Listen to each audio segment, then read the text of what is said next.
Nous allons aller dans Acte 2. Verset 1er. Alléluia. Amen. Jusqu'au verset 18. Yes. Umunsi wa Pentecote usohoye. Aujourd'hui, nous allons vivre la Pentecôte. Ça veut dire l'effusion de l'esprit. Jésus n'a pas fini de répandre son esprit. D'ailleurs, l'Église a besoin aujourd'hui de l'effusion de l'esprit plus que dans d'autres périodes de son histoire. Alléluia. Amen. Parce que maintenant, l'Église est en train de faire face à des épreuves qui n'ont jamais existé auparavant. Vous comprenez? Donc nous avons plus besoin de l'effusion de l'esprit. On va filer maintenant. Umunsi wa Pentecote usohoye bose bari bari hamwe mu mwanya umwe Comme ici nous sommes ensemble. bahuje umutima. Ah, voilà. Ni tutawuza umutima, nothing will happen. If you don't stand in one accord, nta kintu kiri bubeho. Faut que duhuze umutima. We need to be in one accord. Okay? Amen. Faut que duhuze umutima. We need to be in one accord.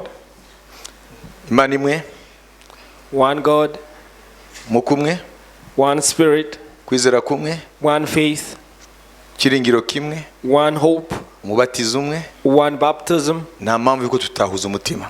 There is no need of not being in one accord. Dukomeze. Nuko umuriri ubatungura uvuye mu ijuru. Voilà, umuriri. Uriteguye kumva umuriri? Are you ready to hear the sound?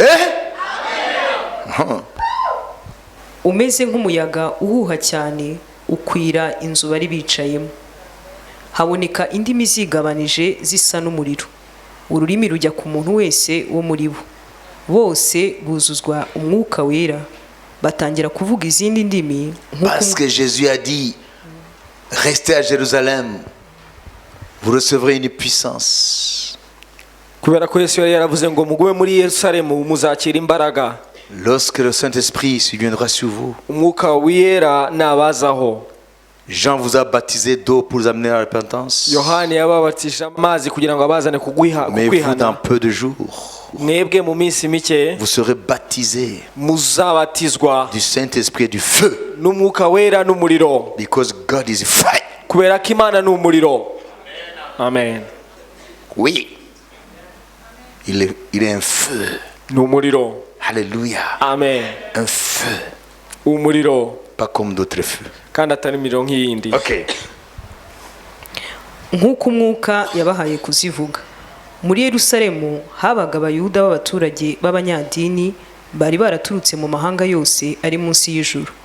Uwo muriri ubaye abantu benshi baraterana batangazwa n'uko umuntu wese yumvise babandi bavuga ururimi rw'iwabo. Barumirwa bose baratangara bati mbese abo bose si abanyagalilaya? Ils n'ont jamais été à l'école des langues. Ntabwo bari barigeze biga indimi. Mais ils parlent, tout le monde les entend dans sa langue. Ariko baravugaga buri wese akabumva mu rurimi rw'iwabo. Ça c'est le miracle Cyo ni igitangaza de la Pentecôte. cya Pentecote. Dieu restaure ce que Babel a détruit. Imana yongeye kubaka icyo Babeli yari yarasenye. Babel c'était la confusion. Babeli bivuze urujijo kuko Imana Chacun parlait, l'autre n'entendait pas. Imana yari yavanze indimi buri wese yaravugaga undi. Amène-moi du sable, il donne un seau d'eau. Ngo zana umucanga bakamuzana amazi. Dieu voulait mettre en échec leur projet de bâtir cette tour qui arrive jusqu'au ciel. Imana yashaka kuburizamo umurimo wabo wo kubaka umunara kugeza mu ijuru. Alors Babel veut dire confusion. Babeli rero bisobanuye urujijo. Malheureusement, beaucoup de chrétiens d'aujourd'hui sont dans la confusion, quoique faisant partie d'une même dénomination. Uyu munsi ikibabaje nuko abakristo benshi bari mu rujijo nubwo bari mu madini yabo. Non. Bon, Confusion na kavuyo. Baravangiwe. La confusion, c'est l'ennemi de l'harmonie. C'est le contraire. ntago bumva ibintu kimwe. Quand nous sommes à l'unisson, nous sommes dans l'harmonie. Iyo turi mu bumwe tuba twumva ibintu kimwe. Comprenez? Murabyumva? Alors ici la Pentecôte, Aha rero Pentecote, Dieu vient restaurer ce que Babel a détruit. Imana yarije kongera kubaka icyo Babeli yari yarasenye. Parce qu'il parlait Kubera ko baravugaga et tout le monde les attendait dans sa langue. buri wese akabumva mu rurimi rwabo. L'Afrique aussi n'avait pas manqué rendez-vous, était là. Afrika nayo yari ihagarariwe. Parce qu'il est dit qu'il y avait aussi des Arabes. Kuko aravuga ngo hari Abarabu. Et pas seulement. Kandi apana gusa. Il y avait aussi un Libyen. Hari n'umunyalibiya. Et la Libye, c'est l'Afrique. Kandi muri Libya ni muri Afrika. Comprenez? Amen.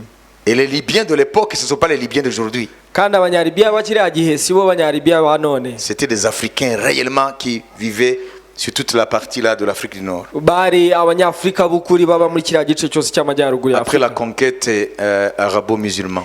Nyuma yo kwigarurira kw'Abarabu Conquête bashingiye ku idini ya arabo-musulmane. On va Misilamu. continuer. none se ni iki gitumye twese tubumva bavuga indimi z'iwacu za kavukire kandi turi abapariti n'abamedi n'abanyiramu n'abatuye i Mesopotamiya n'i Yudaya n'i Kabadokiya n'i Ponto no muri Asiya n'i Furugiya n'i Pamfiliya no muri Egiputa. Il y avait l'Égypte aussi. Il y avait la Libye. No mu gihugu Donc l'Afrique était là. Afrika yari ihari. Cette Afrique, Iya Afrika elle était là. nayo yari ihari. Alléluia. Amen. Hein? Qui dira que nous ne sommes pas dans le plan de Dieu? Ninde uzavuga ngo ntago turi mu mugambi w'Imana? Même à la Pentecôte, No ku munsi wa Pentecote l'Afrique était là. Afrika yari ihari. À travers l'Égypte, à travers la Libye. Binyuze muri Egiputa ndetse na Je souligne Libya. encore, ce ne sont pas ceux qui peuplent aujourd'hui ces pays. Ndabica Parce akarongo qu'eux, ce sont des Arabes qui sont venus par conquête. ntabwo ari bo bahatuye ubu ngubu aba bavugwa hano muri Bibiliya. Ça veut dire, ils sont descendus de l'Arabie Saoudite et viennent et ils ont repoussé les Africains qui étaient là et ils ont pris ces pays-là. na Abarabu baturutse mu bihugu by'Abarabu muri Arabie Saoudite. Il faut connaître l'histoire de votre continent. Baramanuka begezayo abanyafrika bari bahari aho ngaho. Pourquoi est-ce que tu barahatura. t'appelles africain? Tu ne connais même pas l'histoire de l'Afrique. Ça, c'est un problème, ça.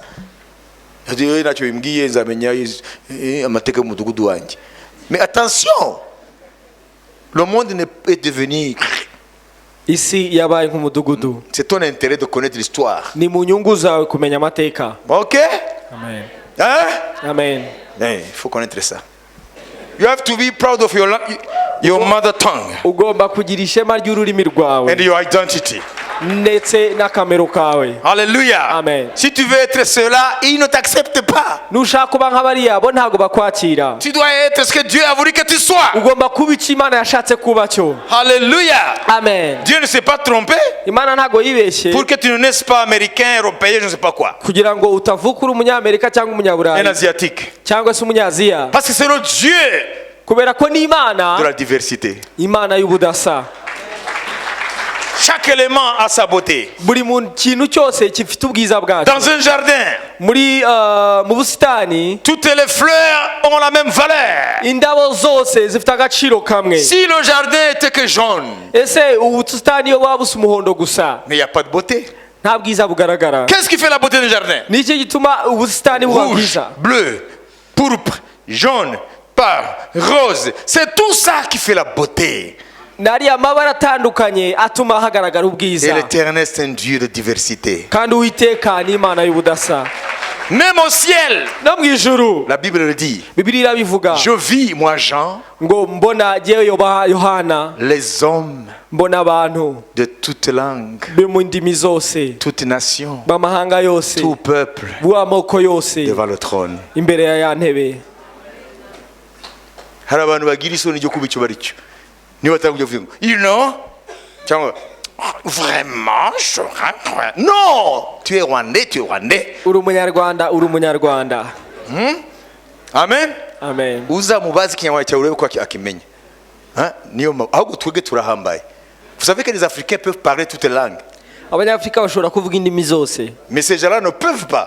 ariko bariya bo ntibabishobora. Ils essayent, mais c'est difficile. Barabigerageza ariko birabagoye. Mais c'est un don de Dieu. Ariko ni impano y'Imana. Alléluia. Amen.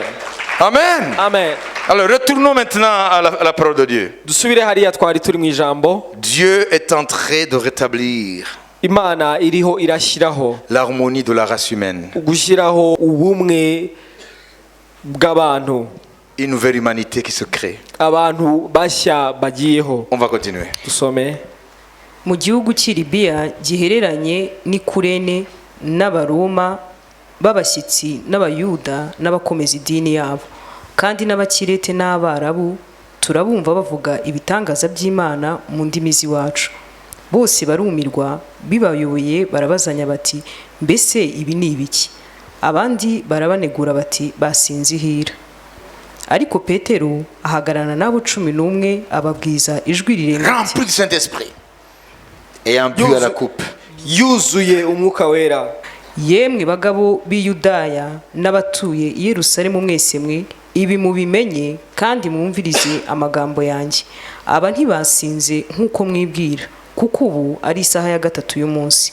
Ahubwo ibyo mureba ibi byavuzwe n'umuhanuzi Yoweli ngo Imana iravuze iti uku niko bizaba mu minsi y'imperuka nzasuka ku mwuka wanjye ku bantu bose. Répétons ensemble. Nzasuka umwuka wanjye ku bantu bose. Nzasuka umwuka wanjye ku bantu bose. Ninde muntu ari hano?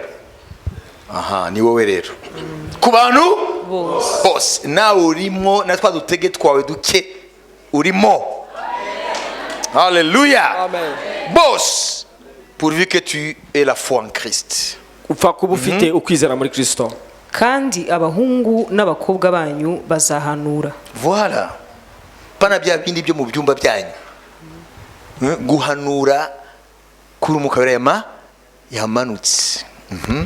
N'abasore banyu bazerekwa. Ya mayerekwa mujya gushaka hariya hirya no hino mukajya ngo mu buvumo ngo mugiye ngo amazi ngo batondeho ijoro n'amanywa. Dieu n'a pas besoin de tout ça. Imana ntago ikeneye ibyo byose. Abantu si byaranyobeye ngo bagiye nimba ari hariya ngo ni usa. Tu as été déjà là toi? Bibaza ko Imana iba hariya. C'est ça le problème. Ok, on va continuer. Gusa turabasengera ntibazaribwe n'inzoka hari. Cyangwa amabuye abagwe ku mutwe. Les gens veulent fabriquer leur propre salut. Abantu barashaka kwiremera agakiza kabo. La présence de Dieu Ukubaho kw'Imana ne dépend plus d'un lieu. ntabwo guterwa n'ahantu. Partout où vous êtes, Aho muzaba muri hose. assemblés à mon nom, Mu izina ryanjye je suis là. ndahari. Que ce soit sur la montagne, Yaba ari ku musozi ou dans la vallée, cyangwa mu kibaya ou à la maison, cyangwa mu rugo ou dans l'assemblée comme celle-ci. cyangwa mu iteraniro nk'iri. On va continuer. Kadukomeze. N'abasore banyu bazerekwa n'abakambwe babarimo bazarota. Ndetse n'abagaragu banjye n'abaja banjye bo muri iyo minsi nzabasukira ku mwuka wanjye bazahanura. Amen. Voilà ce qui s'est passé le jour de la Pentecôte. Dore byabaye ku munsi wa Pentekote. Et l'église est née. Itorero nuko ryavutse.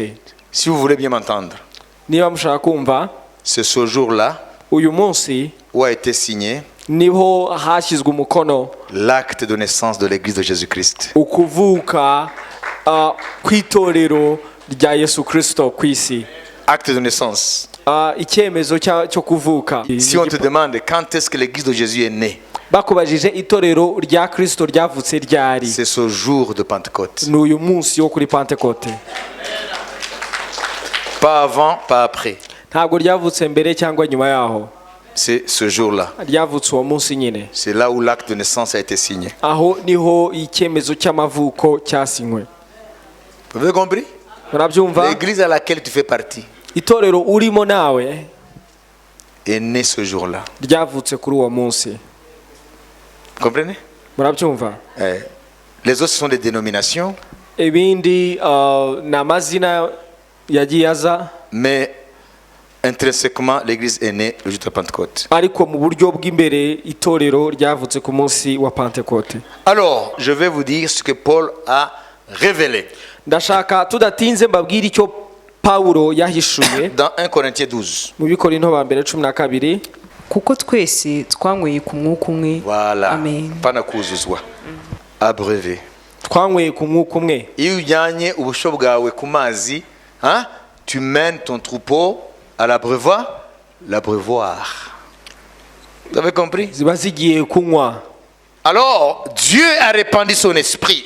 Imana yasutse umwuka wayo. Et le jour de la Pentecôte, Ku munsi wa Pentekote, tous ceux qui étaient réunis dans la chambre haute, abari bari bose muri cya cyumba cyo hejuru, 120 personnes, dit les Actes des Apôtres, abantu 120 niko ibyakozwe n'umwe bivuga, ils ont tous bu bose banyweye au même esprit. banyweye ku mwuka umwe, Et tous ont vécu le même phénomène. bose bagerwaho n'ingaruka zimwe. Si nous buvons tous à la même cruche de bière, Twese tunyweye ku kibindi kimwe cy'inzoga, alors les effets nous atteignent tous. ingaruka twese zitugereraho kimwe. Paul dit, Pawulo aravuga, nous avons tous en effet été baptisés dans un seul esprit. twese twabatijwe mu mwuka umwe, Et nous avons bu au même esprit. tunywa ku mwuka umwe. Pourquoi est-ce que cette communauté du jour de la Pentecôte a été traitée d'ivrogne ou de ivre? Kubera iki bariya abantu muri kiriya gihe cya Pentekote bavuze ko basinze? Je l'ai expliqué longuement. Nabisobanuye. Donc, ils ont vu des effets de l'alcool. Babonye uko umuntu yitwara iyo yasinze inzoga. Ils étaient remplis de joie. Bari buzuye umunezero. L'esprit le faisait danser pour l'éternel. Umwuka yatumaga babyinira umwami Sans complexe. badafite isoni. Ils annonçaient les oracles de Dieu. Bakavuga ibitangaza by'Imana. Ils exprimaient les merveilles de Dieu. Bakavuga imirimo y'Imana. Ils parlaient de la gloire de Dieu. Bakavuga ubwiza bw'Imana Sans complexe. badafite isoni. Tout Jérusalem était secoué Yerusalemu yose yari yanyaganyejwe dans ses fondements spirituels. muri ruriya rufatiro rw'umwuka. Mu mfatizo z'umwuka Yerusalemu ihagazeho zari zanyeganyejwe. Amen. Parce qu'il y a des fondements spirituels dans chaque cité. Kubera ko hari imfatiro z'umwuka muri buri mujyi. Alors dans Jérusalem, les fondements spirituels, Muri Yerusalemu rero imfatizo z'umwuka c'était des fondements démoniaques parce que Jérusalem avait tourné le dos à son Dieu. zari imfatizo z'abadayimoni kubera ko Yerusalemu yari yateye umugongo Imana yayo. Normalement, Jérusalem avait pour fondement, vocationnellement, le fondement d'une ville sainte, la ville du grand roi. Mu busanzwe Yerusalemu mu buryo bw'umuhamagaro wayo yari ifite yagomba kugira imfatizo z'umwuka w'Imana z'Imana nzima. Mais Jérusalem a rejeté son Dieu Ariko Yerusalemu yaretse Imana yayo. en la personne de Jésus de Nazareth. Yari yarigaragarije muri Yesu Kristo w'i Et Nazareti. Jésus a pleuré sur Jérusalem. Hanyuma Yesu aririra kuri Yerusalemu. Et il a dit, Jérusalem, Jérusalem, Aravuga ngo Yerusalemu, Yerusalemu, toi qui tues les prophètes, we wica abahanuzi, combien de fois ese ni kangahe n'ai-je pas voulu rassembler tes enfants nashatse kwegeranya abana bawe comme une poule rassemble ses poussins? nk'uko inkoko ibundikira imishwi yayo, Mais tu ne l'as pas voulu. ariko ntago wabishatse. Regarde, Reba, dans les temps à mu venir, bihe bizaza tes ennemis t'encercleront. abanzi bawe bazakugota, Ils tueront tes enfants par le tranchant d'épée. bazica abana bawe babicishije inkota, Parce que tu n'as pas su le temps où tu as été visité par ton Dieu. kubera ko utigeze umenya igihe wagenderewe n'Imana yawe. Oh Jérusalem, O Yerusalemu, si tu savais ce temps, iyaba wakamenya iki gihe que c'était le temps de ta paix. ko cyari igihe cy'amahoro yawe, Parce que Jésus c'est le prince de la paix. kubera ko Yesu ni umwami w'amahoro. Mais ce temps est caché à tes yeux. Ariko iki gihe gihishwe mu maso yawe. Voilà ce que Jésus a dit sur Jérusalem. Ibyo nibyo Yesu yavuze kuri Yerusalemu. Voilà pourquoi même s'il est Dieu, Niyo mpamvu nubwo ari Imana, même s'il est le Messie, nubwo ari Mesiya, mais il était aussi le grand prophète. yari umuhanuzi uhambaye nabyo. Et ce qu'il a prophétisé Jérusalem, Kandi ibyo yahanuye kuri Yerusalemu c'est arrivé en la personne de Titus, l'empereur romain. byarabaye binyuze kuri Tito umwami w'i Roma. 30 ans après ces paroles, Imyaka 30 nyuma y'ayo magambo, Jérusalem a été encerclée Yerusalemu yaragoswe par l'armée romaine n'ingabo z'Abaroma, et Jérusalem a été saccagée. hanyuma iratsembwa. Oh! 1 100 000 juifs sont morts. 1,1 miliyoni by'abayahudi barapfa. 97 000 sont allés en déportation ibihumbi 97 barahunze bava mu byabo à cause de cette prophétie. kubera ubwo buhanuzi. Vous comprenez? Murabyumva? Et moi je vous dis aujourd'hui, Nanjye uyu munsi ndababwira, je vous dis aujourd'hui, uyu munsi ndababwira, ces paroles qui ont été lues devant nous, aya magambo yasomewe imbere yacu aujourd'hui elles sont d'actualité. uyu munsi aracyafite ubushobozi. Dieu t'a appelé en Christ Imana yaraguhamagaye muri Kristo pour que tu sois son témoin. kugira ngo ube umuhamya wayo, Et tu ne le peux pas kandi ntabwo wabishobora sans avoir bu à son esprit. utanyweye ku mwuka wayo. L'église n'a pas la puissance de témoigner. Itorero ntabwo rifite imbaraga zo guhamya. L'église de ce temps a perdu la puissance du témoignage. Itorero ry'iki gihe ryatakaje imbaraga zo guhamya. Et nous sommes devenus juste une communauté de gens qui s'aiment ensemble ou de temps en temps se disputent. C'est tout. Ryabaye ahantu abantu bakundana rimwe na rimwe ubundi bagashwana. Voilà, nous sommes ça. Nibyo twabaye byo. Parce que nous avons manqué l'essentiel. Kubera ko twatakaje icy'ingenzi. Il faut savoir que le salut, Ugomba kumenya ko agakiza ça englobe le témoignage de Jésus. karimo ubuhamya bwa Yesu. Parce que nous sommes sauvés. Kubera ko turakijijwe, En croyant de notre cœur, nous sommes justifiés. Et en confessant, nous sommes sauvés. kubwo kwizera k'umutima wacu twaratsindishirijwe, kubwo kwatuza akanwa kacu twarakijijwe. Nous ne pouvons pas témoigner devant ce monde adverse de Dieu Ntabwo dushobora guhamya imbere y'iyi si yanga Imana, le monde adversaire de Dieu, iyi si yanga irwanya Imana, si nous ne sommes pas niba tutari remplis de son esprit, tutuzuye umwuka we, ayant bu à l'esprit de Dieu. kukanywa no ku mwuka w'Imana. Moïse dit, Mose aravuga, ils ont leur vigne bafite umuzabibu wabo, et nous avons le nôtre. natwe dufite uwacu. Ils ont leur vin Bafite vino yabo, et nous avons le nôtre. natwe dufite vino yacu. Notre vin vient du ciel. Vino yacu ituruka mu ijuru, C'est l'esprit du Dieu vivant. umwuka w'Imana nzima. Et la prophétie de Joël Ubuhanuzi bwa Yoheli ne s'est pas accomplie seulement au 1er siècle. ntabwo bwasohoye gusa mu kinyejana cya mbere. Dieu veut, Imana irashaka et il le veut ardemment, kandi irabishaka rwose cyane de répandre encore son esprit. gusuka nanone umwuka wayo, De répandre encore son esprit. gusuka nanone umwuka wayo, Pour que tu témoignes là où tu travailles. kugira ngo uhamye hariya ukorera, Pour que tu témoignes là où tu étudies. kugira ngo uhamye hariya wiga, Tu témoignes dans ton lieu de business. kugira ngo uhamye hariya ukorera akazi, Que tu sois continuellement rempli de Saint-Esprit. kugira ngo igihe cyose uboze wuzuye umwuka wera. Alléluia. Haleluya. L'esprit. Umwuka, L'esprit, c'est une dynamite. umwuka ni nka cya kintu giturika. Oh, vous recevrez la dunamis. Muzakira dunamis, Ça veut dire une source de puissance ni ukuvuga isoko irimo imbaraga qui se renouvelle constamment. kandi igihe cyose igenda isubizwamo imbaraga. Voilà pourquoi nous avons besoin de recharger nos batteries de temps en temps. Niyo mpamvu dukenera kongera gusharija za bateri zacu, Parce que l'esprit vient kubera ko mwuka araza et nous buvons tukanywa comme les gens qui boivent de l'alcool. nka kuriya abantu banywa ibisindisha. Pourquoi est-ce qu'ils aillent encore reprendre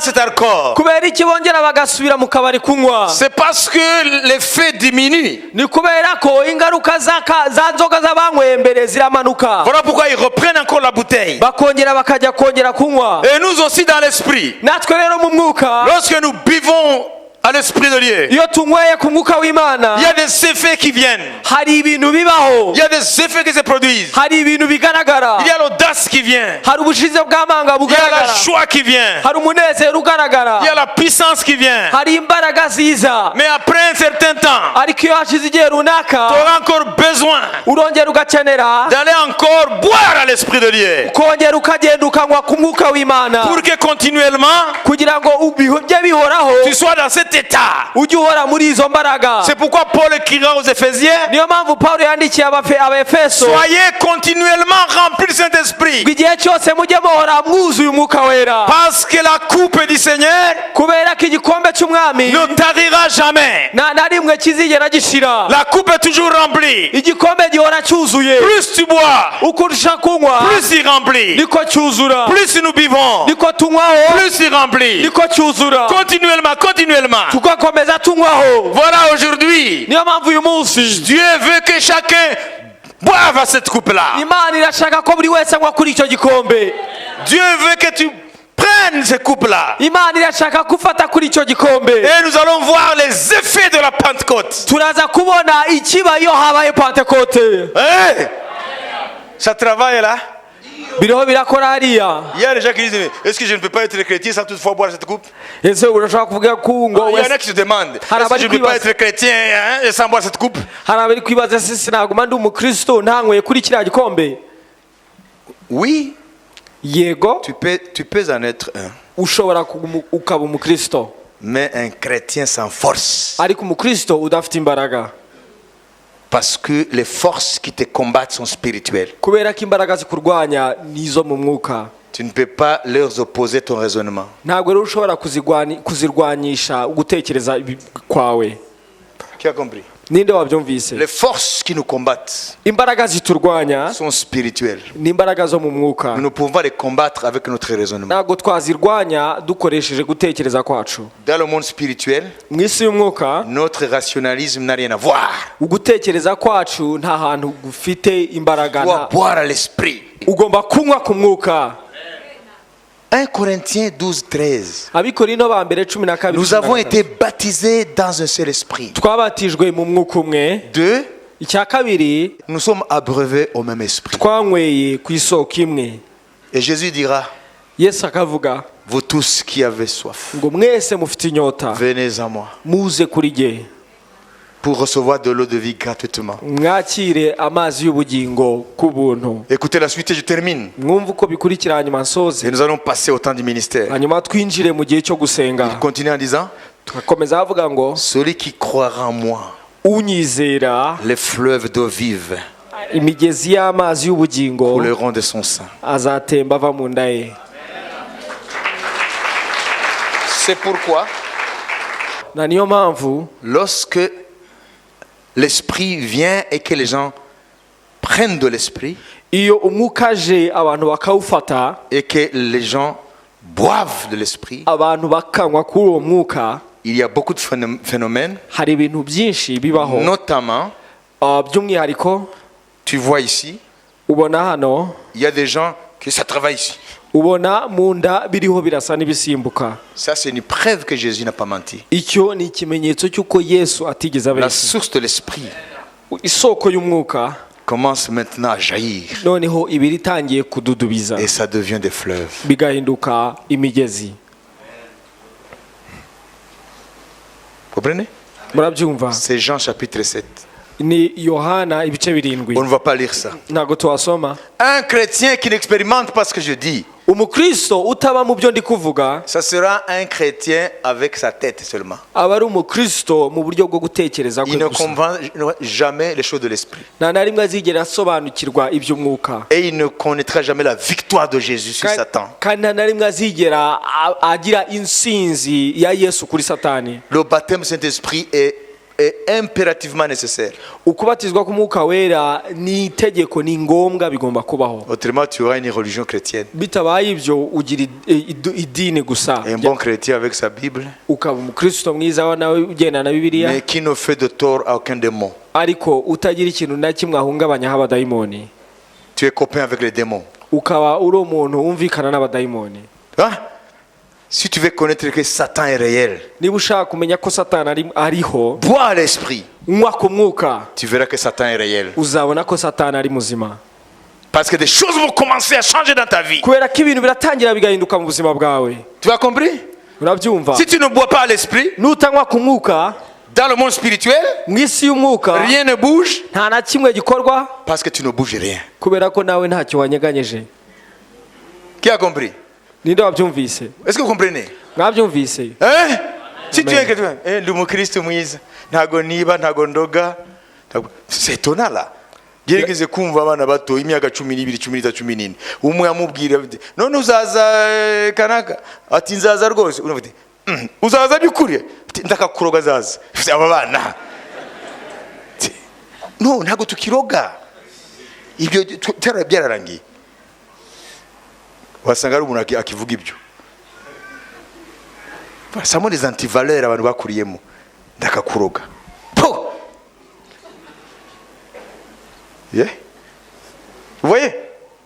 Si tu bois l'esprit, nunywa ku mwuka le monde spirituel isi y'umwuka va le savoir. iraza kubimenya, Et tes prières, kandi gusenga kwawe, tes confessions ukwatura kwawe vont commencer à bouger les choses. kuratangira kunyeganyeza ibintu. Alléluia. Amen. Lis. Soma Ce qui a suivi ibyakurikiye cette Pentecôte, ya Pentecote, les puissants des ténèbres imbaraga z'ibikomangoma by'umwijima se sont levés, se byaraserutse, sont manifestés zaragaragaye, et attaqué l'église. hanyuma bitera itorero, Mais elles n'ont pas été les plus fortes. ariko ntago byiza binesha. L'Esprit de Dieu Umwuka w'Imana les a mis en fuite. Et yarabihungishije, l'évangile ubutumwa bwiza a avancé, burakomeza, a conquis burigarurira, le monde, tout le monde méditerranéen de l'époque. bwigarurira igice cyose Tout cya le bassin Mediterane. méditerranéen, tous les pays là, tout le monde connu à l'époque. Isi yari izwi icyo gihe cyose, igice cya Mediterane. Alors, en guise de conclusion, Dusoza rero, si tu veux bouger les choses niba ushaka kunyeganyeza ibintu dans le monde spirituel, mu isi y'umwuka, bois l'Esprit de Dieu. unywa ku mwuka w'Imana, Et tu verras que les démons sont là. uzamenya ko abadayimoni bahari, Et tu les déclares la guerre kandi uzaba utangaje intambara kuri bo au nom de Jésus. mu izina rya Yesu. Tu vas leur dire, Uzababwira au nom de Jésus, mu izina rya je Yesu, viens contre vous nje kubarwanya et je vais vous tailler en pièces. kandi ndaza kubacagagura mu duce, Parce que tu es revêtu de l'Esprit de Dieu. kubera ko wambaye umwuka w'Imana. Ce phénomène va se passer ici. Ibyo bintu hano bigiye kubaho, Les gens vont boire à l'Esprit. abantu bagiye kunywa ku mwuka, Et vous allez voir des phénomènes ici. kandi muraza kubona ibintu hano. Ce qui s'est passé à la Pentecôte Ibyabaye kuri Pentecote va se passer ici. hano bigiye kuba. Si l'évangile que je prêche Niba ubutumwa bwiza mbwiriza est le même que Pierre a prêché, aribwo butumwa Petero yabwirizaga, oh, Rashakara Marasanda. Si l'évangile que je prêche niba ubutumwa bwiza mbwiriza est le même que ce que Pierre a prêché, aribwo Petero yabwirije, les mêmes effets, ibyabayeho, les mêmes résultats, ibyabaye nibyo biri bube, on va les voir ici. nabyo turaza kubibona hano. Qui a compris?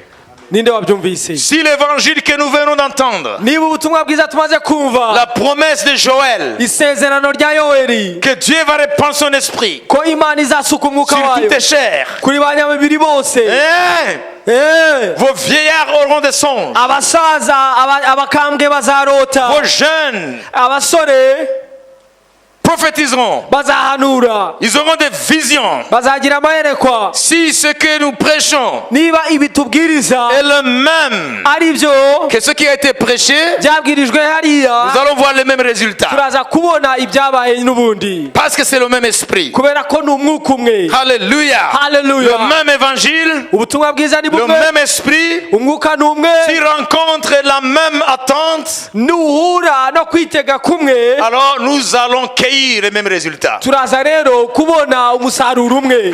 Autrement, Bitabaye ibyo, nous dirons que l'évangile a vieilli. twavuga ko ubutumwa bwiza bwashaje, Mais loin de là, ariko siko bimeze. Jésus est le même. Yesu ni wa wundi, Hier, ejo hashize, aujourd'hui, uyu munsi, éternellement. ndetse n'iteka ryose.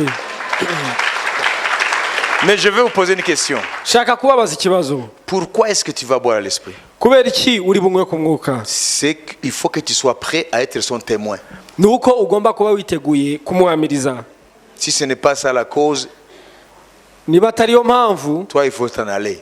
wowe wigendere. C'est pas moi qui le dis, Si jyewe ubivuga, c'est lui qui l'a dit. niko we yabivuze. Acte 1:8. Byakozwe n'intumwa rimwe 8.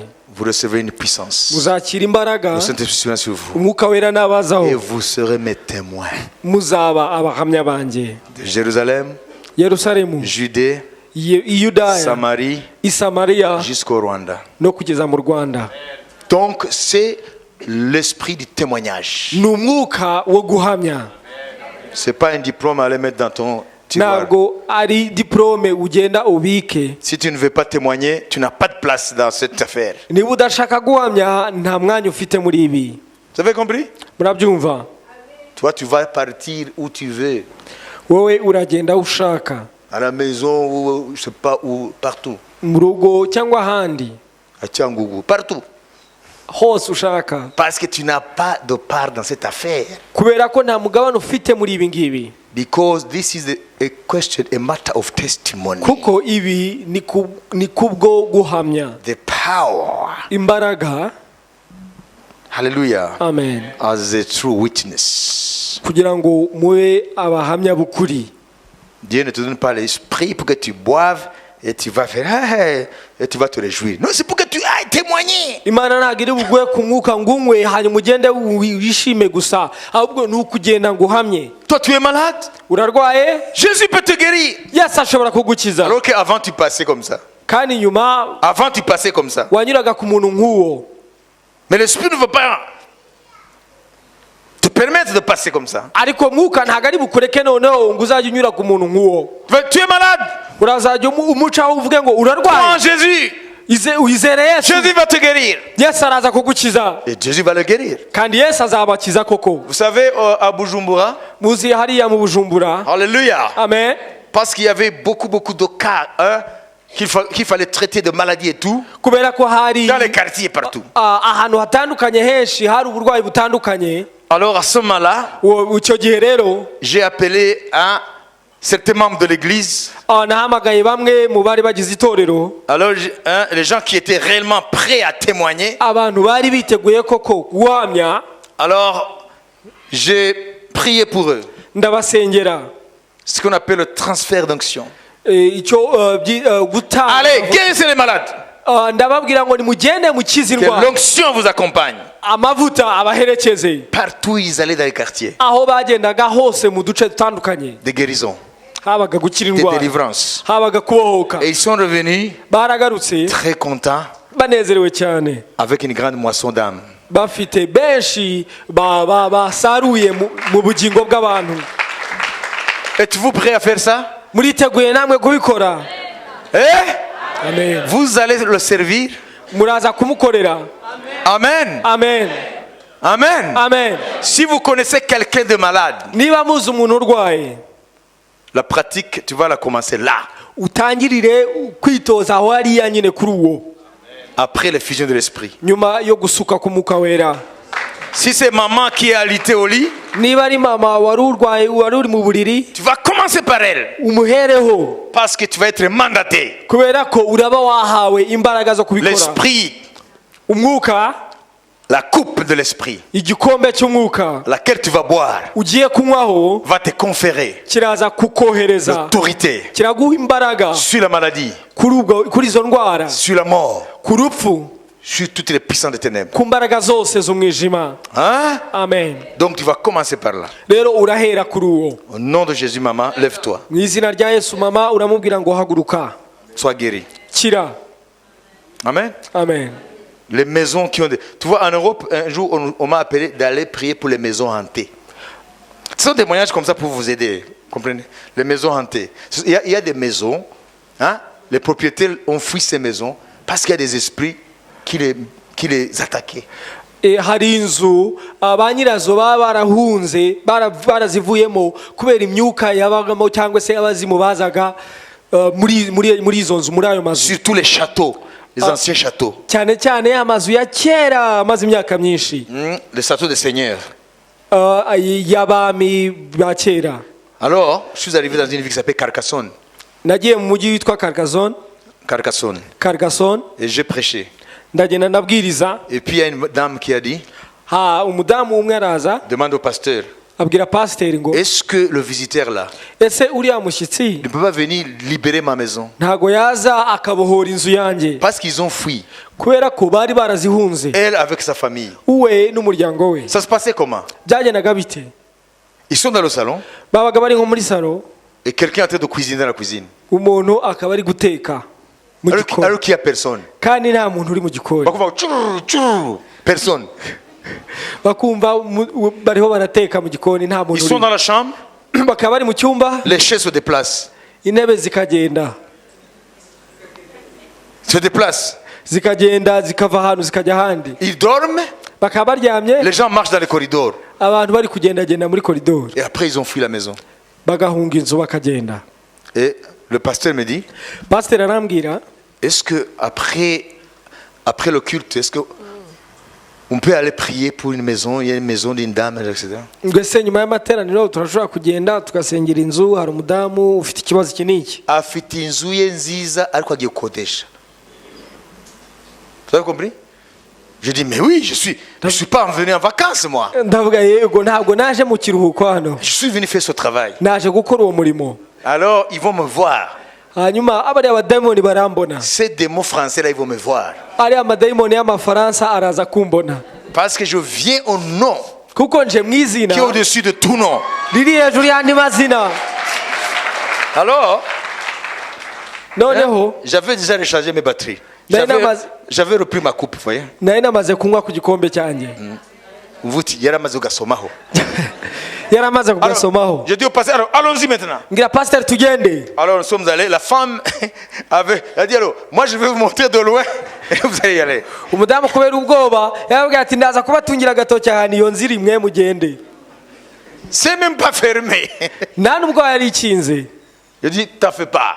ndabwira ntugire ikibazo Aujourd'hui, Dieu va libérer ta maison. uyu munsi imana iraza kubohora inzu yawe Et nous sommes arrivés là. twarahageze Et on a dit, le sang de Jésus turahamaga amaraso ya yesu sur cette maison. kuri iyo nzu Vous les esprits du monde des ténèbres, mwamyuka yo mu isi y'umwijima mwe déguerpissez maintenant, mutumuke nonaha maintenant même. nonaha nyine Priez bagage. mu bzingu twanyu Parce que Jésus débarque. kubera ko yesu yaje Et nous sommes entrés twarinjiye dans le salon. tujya muri salo D'abord dans le vestibule, dans le salon, partout. Au nom de Jésus. ahantu hose twinjiye mu byumba muri salo n'ahandi Et la cuisine où les démons se servaient, où préparaient les omelettes. hariya mu gikoni amadayimoni yatekeraga imireti Nom de Jésus. turavuga ngo mu izina rya yesu On a libéré la maison. turabohora inzu yose Partout, partout. ahantu hose hose Purifié au nom de Jésus. turayihumanura mu izina rya yesu Et je crois que la femme attendait à ce qu'il nous entende crier. Au secours! nibwira ko wa mudamu yari ategereje ko turi butake tuvuga ngo dutabaza Alors on a délivré la maison tubohora inzu et on a dit allez, appelez la maman, appelez la madame là. duhamagara wa mudamu ngwino On dit viens maintenant. ngwino Alors on prend la main. tumufata ukuboko Alors tu vas marcher partout où ces gens marchaient, ces esprits là. turavuga uragendagenda ahantu hose Les gens de ténèbres. ukagendagendaga muri Alors. bariya bantu Alors prends ta cuisine. fata igikoni cyawe Fini, terminé. byarangiye Alors va dans ta chambre. jya mu cyumba cyawe Voyez? À partir de maintenant, shalom sur cette maison. uhereye uwo munsi shalom yaje kuri iyo nzu Et moi, je suis reparti. ndagenda Et après, le pasteur m'a dit nyuma wa mupasiteri rero yaje kumbwira qu'ils sont revenus faire la propreté. ko bagarutse gukora isuku muri ya nzu Ils yabo sont rentrés dans leur maison. bongeye bajya muri ya nzu guturamo Ils dorment très bien. uyu munsi baryama neza nta kibazo Plus de bruit, nta rusaku bacyumva plus de tracasserie. nta bintu bikubitakubita La bacyumva maison hantée a été délivrée. ya nzu yari yuzuye amadayimoni yarabohowe Ça, tu vas le faire toi aussi. ibyo nawe uraza kugira ubushobozi bwo kubikora Vous savez? murabizi Tu vas dire non, moi je n'entends pas de bruit dans la maison n'est pas hantée. uraza kuvuga ngo jyewe nta rusaku numva nta kibazo inzu ntabwo Mais- ifite abadayimoni Chez toi là, à la maison, la maison pourrait être hantée, mais tu ne le sais pas. Comment ça? Peut-être ce n'est pas de bruit, mais il y a des maladies cycliques. nawe inzu ishobora kuba ifite abadayimoni ahari ntabwo ari urusaku rw'ibintu wumva ariko hashobora kuba muri urwo rugo habamo indwara z'uruhererekane zihoraho. Ton malade, ton frère, après c'est ta soeur, après c'est ta mère, donc c'est cyclique. ugasanga ni umugabo wawe ni umusaza wawe cyangwa mushiki wawe bigahora gutyo. Où il y a des problèmes qui viennent récurrents. hakaba cyangwa hari ibibazo biguma bigaruka. Ça c'est la présence des démons. ibyo ni ukubaho kw'abadayimoni. Faut pas chercher 2 heures. ntushakishirize ahandi. Aujourd'hui tu vas aller uyu munsi uri bugende avec le pouvoir que l'esprit va te donner. n'ubushobozi umwuka ari buguhe Et tu vas pulvériser cet esprit. utumure iyo myuka. Ça peut être aussi une maison sur laquelle pèse un esprit de mélancolie. ushobora kuba ari n'inzu harimo umwuka w'agahinda. Mais c'est beau, il y a des tapis, il y a tout. inzu ni nziza arasa neza Mais les gens qui sont là, ariko abantu bari muri iyo sans nzu, aucune raison apparente, nta yindi mpamvu ifatika il y a une mélancolie. muri bo bakaba badafite umunezero bafite agahinda. Même si toi tu les visites, Wanabasura tu sens une mélancolie. ukumva hari agahinda Alors qu'ils ont tout matériellement. kandi ibintu byose bigaragara ko babifite. Ce sont des esprits. Iyo ni imyuka. Vous comprenez? Murabyumva? Les autres sont des esprits de pauvreté, des esprits de querelle, de dispute. Hein? Ah. Il y a des maisons où il ne se passe aucune nuit sans qu'il y ait des disputes. Si ce n'est pas monsieur et madame, c'est madame avec la bonne. Si ce n'est pas la madame avec la bonne, c'est la bonne avec le groom. Si ce n'est pas le groom avec la bonne, c'est le groom avec le chien. Toujours des problèmes de querelle. Hari amazu abamo ibibazo bigiye bitandukanye, intonganya, ataba ari umugabo n'umugore, ugasanga n'umugore n'umukozi. Comment là où tu vis? Hari utuye wowe ni bihe bibazo, ni bihe bibazo ubona bigaruka. Quelle est l'âme de la maison? Ah. Parce que chaque maison a une âme. Quelle est l'âme de la maison? Ni Quel climat règne dans la maison? ni kihe kirere kiri muri iyo nzu? Vous comprenez? Nous, lorsque nous étions à l'école en France, on nous a appris comment sentir la ville. Ça veut dire, avant d'aller délivrer une ville, on va là-bas, on a déjà bu la coupe là, vous comprenez? Et nous nous promenons en ville comme ça. Et on sent la ville. Et on sent la ville spirituelle. On dit, ah, cette ville, dans tel quartier, il y a un esprit de prostitution. Dans tel quartier, c'est l'esprit de l'ivrognerie. Dans tel quartier, c'est un esprit de bagarre. C'est ça, sentir la ville.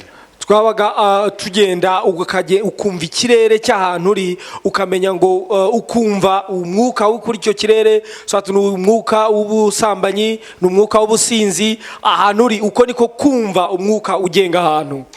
Lorsque l'église a commencé là-bas, dans le quartier là-bas, Igihe itorero twatangiraga hariya hepfo, cette rue-là, uriya muhanda on disait qu'avant la guerre, bavuga ko mbere ya jenoside c'était toujours des bagarres. igihe cyose habaga intambara, abantu babaga Les gens barwana, se blessaient les uns, blessaient les autres, puis c'était les bagarres, tout bagarre. hahoraga urugomo, abantu barakubitanaga C'était l'historique de la rue là. niyo mateka y'uriya muhanda. Et quand l'église est allée là-bas, Igihe itorero twahageraga, après X temps, nyuma y'igihe runaka, les gens qui habitaient là avant, abantu bahabaga mbere qui étaient encore là, kandi bari bagihari, ils ont dit, baravuze ngo mais c'est bizarre.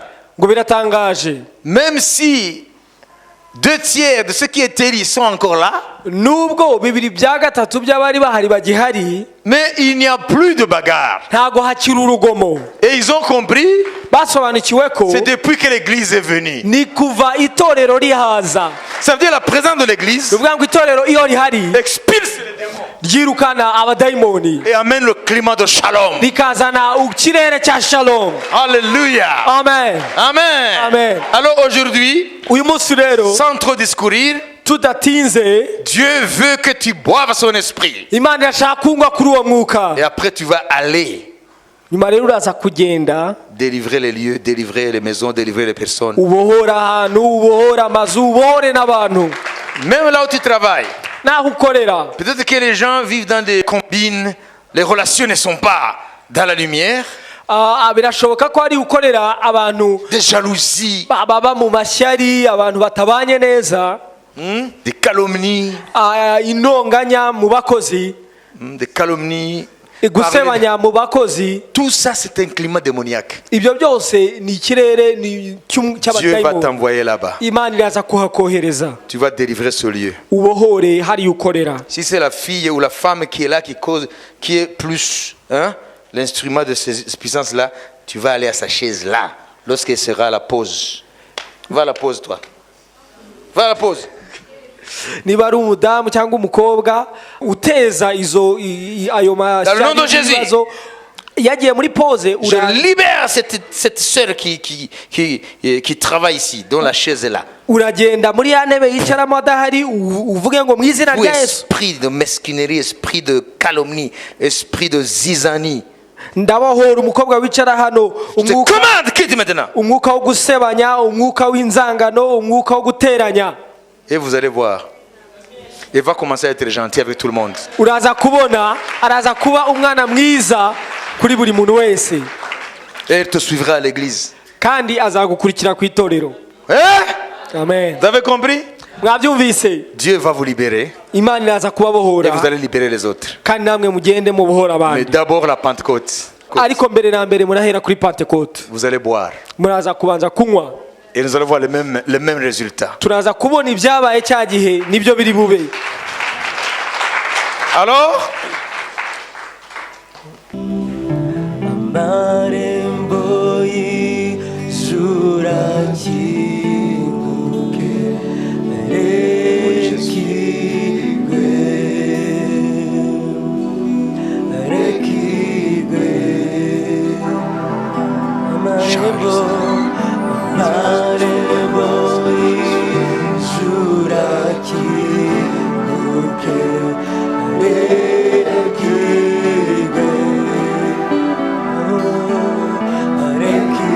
lève tes mains.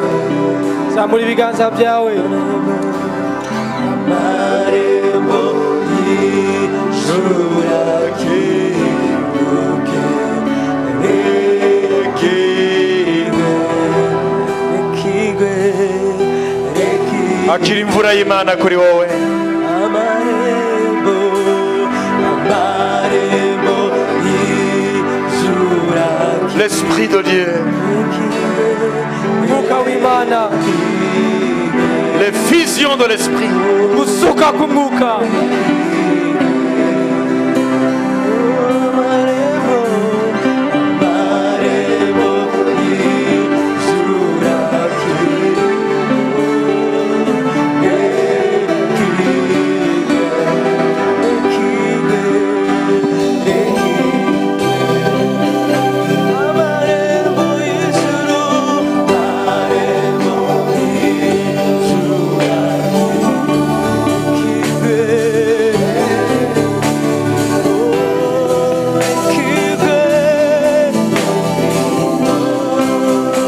La Pentecôte va venir.